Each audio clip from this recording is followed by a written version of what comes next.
영성학교가 농가주택에 있을 때 칼바람이 부는 추운 겨울 1월 1일 새벽에 영성학교 문을 두드렸을 때 목사님과 사모님께서 잠결에 맞이했던 때가 엊그제 같은데, 시간이 흘러 어느새 두 자녀를 두어 가정을 이루고 있는 제 모습을 볼 때면 기적으로 일하시는 하나님께 늘 감사함을 드립니다.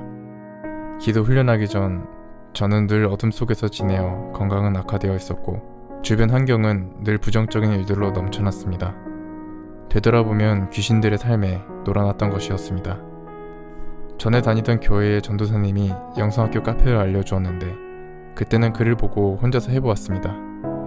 기도 시간을 확보하기 위한 삶의 가지치기도 쉽지 않았고 기도하면 바로 꿈나라로 가기 일쑤였습니다. 그런데 기도를 하다 보니 좋지 않은 일들이 많이 생기게 되어 나에게도 귀신이 있구나, 어떡하지? 하면서 기도 훈련한다고 문자를 보내기를 수없이 망설이다가 떠오르는 생각들을 버리고 목사님께 코칭받겠다고 문자를 보내었습니다. 건강 상태는 너무 안 좋았고 밖의 일은 늘 고단하였기에 기도 자리에 앉는 것조차 버거웠습니다. 그러나 제가 기도를 할 수 있게 버틸 수 있었던 것은 목사님의 칼럼 글 중에 이틀만 기도 안 해도 성령님이 떠나가신다는 말씀이 뇌리에 박혀 있었기에 하나님에 대한 경외감이 원동력이 되었습니다. 회사 내에서 접촉사고도 많이 내어 정신없게 만들기도 하고 운전하고 가다가 앞차가 갑자기 서서 욕하기도 하였습니다. 영성학교에 가서 축축기도 할 때면 입이 찢어져라 하품을 크게 하였으며 트림도 엄청나게 나오기도 했습니다. 늘 소화불량에 시달리고 오른쪽 근육이 경직되어 있었던 저는 기도 훈련을 하면서 아주 조금씩 회복이 되기도 하였습니다. 하루를 버티는 것이 저에게는 전쟁이었습니다.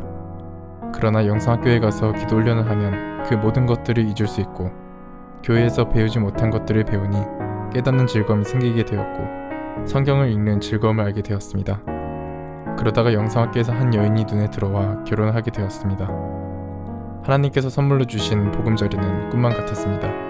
하지만 저의 기도는 늘 떠내려가고 있었습니다. 기도 시간도 지키고 있는데 왜 건강은 나아지지 않고 있지? 기도하고 있는데 왜 열매는 없는 걸까? 시간이 흐를수록 육체는 쇠약해지고 부부관계는 나아질 기미가 보이지 않았습니다. 저 자신을 보는 것을 거부하였고 늘 환경과 상대방 탓을 하였습니다. 그리고 제가 기도를 하는 것은 하나님을 진정으로 사랑하지 않고 숙제처럼 하였고 기도를 마친 다음에는 보상심리로 웹서핑이나 유튜브를 즐기던 제 자신을 보니 한숨이 절로 나왔습니다. 문제는 스스로 무엇이 문제인지 알지만 죄와 싸우는 것을 싫어하였고 더욱이 놀라운 것은 기도 자리에는 앉아있지만 전심으로 하나님을 만나야겠다는 마음이 없다는 것이었습니다. 유혹의 영은 저를 가지고 놀고 있었습니다. 기도를 하면서 상대방을 평가하면서 비교하는 마음을 가지기가 일쑤였고 영성학교에 가면 목사님께서 질문을 하면 무슨 말을 해야 할까 하면서 피해 다니기도 하였습니다. 어느새 영성학교에 적응해버린 제 모습은 가난한 마음들이 없었습니다. 기존의 교회처럼 영성학교를 다닌 제 모습이 보이기 시작하였습니다. 몸은 좋아졌다가 나빠졌다가 반복되었으며 기도하기 전에 운동도 열심히 한 다음 기도를 할 때면 몸이 좋아지는 것 같지만 근본적으로 해결이 되지 않는 게 문제였습니다. 몸이 너무나도 쇠약해 있었기에 집에서는 육아를 함께하지 못하여서 늘 아내에게 미안함이 가득했습니다. 모든 것으로부터 떠나고 싶었으며 기도를 포기하고 싶은 마음이 굴뚝 같았습니다. 그럴 때 저는 기도하기 전 지옥 같은 삶을 살았던 날들을 떠올립니다. 알코올 중독의 아버지로 인하여 어머니는 어렸을 때 집을 나가셨으며 15년 만에 다시 만났을 때에는 무속인이 되어 있었고 가정 경제는 최악이었습니다. 19살에 카센터에 취업을 하였고 굳은 일들을 겪어왔습니다. 다니던 교회가 있었는데 하나님께 열심히 봉사하고 예배에 참석하면 지금보다 삶이 조금이나마 나아지겠지 하는 희망이 있었습니다. 헌금도 많이 드리면서 속내로는 부자가 되고 싶은 마음이 컸습니다. 어디 하나 의지할 것 없었던 마음에는 공허함이 너무나도 커서 그 무엇으로도 만족함이 없었습니다. 그러나 하나님을 부르는 기도를 하면서 성경을 보니 말씀이 살아서 움직여 굳어있던 마음들을 녹였고 예수님 십자가 보혈의 의미가 가슴속에서 조금씩 새겨지니 억울함, 우울증, 탐욕, 질투, 자기연민, 간음, 위선 등 이 모든 것들이 악한 영들이 주는 것임을 알게 되었습니다. 늘 과거의 증오에 사로잡혀 있는 습관이 있었기에 좋지 않았던 생각만 하여도 신물이 올라오고 근육이 경직되며 소화불량과 불면증이 있었습니다. 악한 영과 싸우면 싸울수록 공격은 더 거세졌습니다. 증오의 생각이 떠오를 때마다 어금니 꽉 깨물고 온몸에 힘을 주며 예수피를 외쳤습니다. 그러던 중 연락을 끊고 지내던 아버지로부터 연락이 왔습니다. 몸이 안 좋으셔서 병원에 입원하면서 아버지와 함께 있을 수밖에 없었던 일이 있었습니다. 아버지로부터 상처를 많이 받아왔기에 왕래가 거의 없었습니다. 그러나 누워있는 아버지의 모습을 보면서 예전의 일들이 기억이 나지 않고 그의 영혼이 불쌍해 보였습니다. 정말 신기했습니다. 하나님을 부르며 예수피를 부르는 이 기도의 위력이 저의 마음을 변화시키고 있었던 것이었습니다.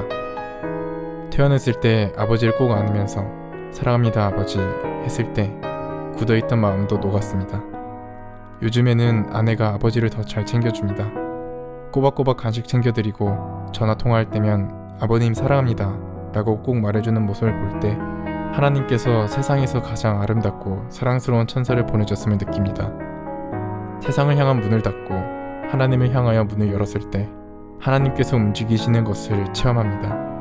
11년 동안 직장 상사로부터 시달림을 받았을 때 수없이 자기 부인을 하며 싸우다 보니 까다로운 사람들을 섬길 수 있는 마음과 인내를 주셨고 그 덤으로 다른 팀으로 배정받기도 하였습니다. 그리고 이따금 소화불량이 찾아올 때면 싸울 수 있는 힘을 주심을 느낍니다. 아직도 걸어가야 할 길이 멉니다. 길을 걷다가 넘어지기 쉬운 부분들이 많습니다. 하나님을 전심으로 사랑하지 않는 것과 기도를 하되 쉬지 않고 기도하는 것을 싫어하는 것과 늘 감사하지 못하고 보이지 않는 하나님께 잘 보이기보다는 사람들에게 잘 보이려는 위선된 저를 봅니다. 성경을 읽을 때 제일 좋아하는 구절이 무익한 종의 모습이 나오는 부분입니다. 저도 무익한 종이 되고 싶다고 하나님께 고백을 합니다. 세상 물질의 만족으로 오는 평안보다 하나님께서 주시는 평안을 조금 맛보았기에 종이 되어 쓰임마다 열매를 맺을 수 있다면 그 무엇도 바라지 않습니다. 예전보다는 많이 좋아졌다 하더라도 여전히 건강이 저를 가로막고 있지만 그래도 하나님을 찬양하며 기도하며 감사하며 아름다운 하나님의 이름을 부를 수 있는 오늘을 주심에 하나님께 감사를 드립니다.